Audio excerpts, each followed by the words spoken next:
ल तपाईहरु सबैजनालाई मेरो तर्फबाट नमस्कार है। आज मैले हाम्रो श्रद्धेय गायक श्री भक्तराज आचार्यज्यूको बडा मिठो गीत, यो असाध्यै मिठो गीत हजार आँखा हेर्ने मलाई सिकाइदिनु भनेर भन्नुभएको छ। त्यो सानो हिन सिकाइदिएको छु। गीतहरु अक्सर मलाई सिकाइदिनु भन्नु नि मैले सानो सानो क्लिपहरु अब थोरै बेसिकबाट अलिकति माथि चाहिँ सिकाइदिएको छु र यो फेरि प्रपरली एकदम तपाईको प्रोफेसनली हिसाबले पनि मैले सिकाइदिएको छैन। तपाईलाई टाक्क यो लगभग मिडल लेभलले सोलो बजाउन मिल्ने खालको गरेर सिकाइदिएको छु। मैले अहिले यो डी शार्पको स्केल बजाएको हो। कहाँबाट सुरु गरेको भन्दा पसा पसा नि ध गरेको,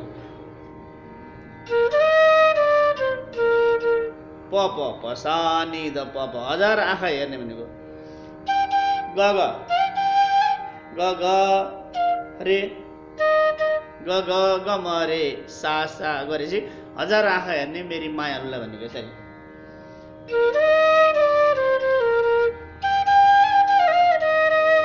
यसरी गरेर गरेको छु सालाई सामान्य। अब पिच गर्दा कहाँबाट सुरु गरेको छ?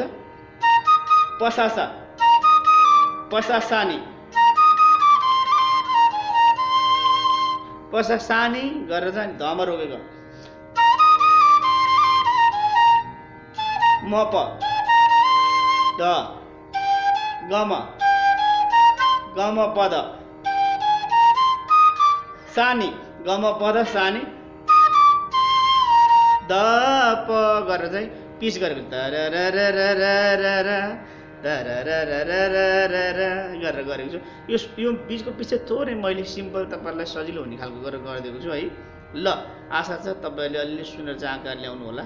नबुझेको कुरा म फेरि तपाईहरुलाई चाहिँ दोहोर्याएर के छ कसो छ मलाई सम्पर्क गर्नु होला। म तपाईहरुलाई सिकाउने कोसिस गर्नेछु है त। ल धन्यवाद।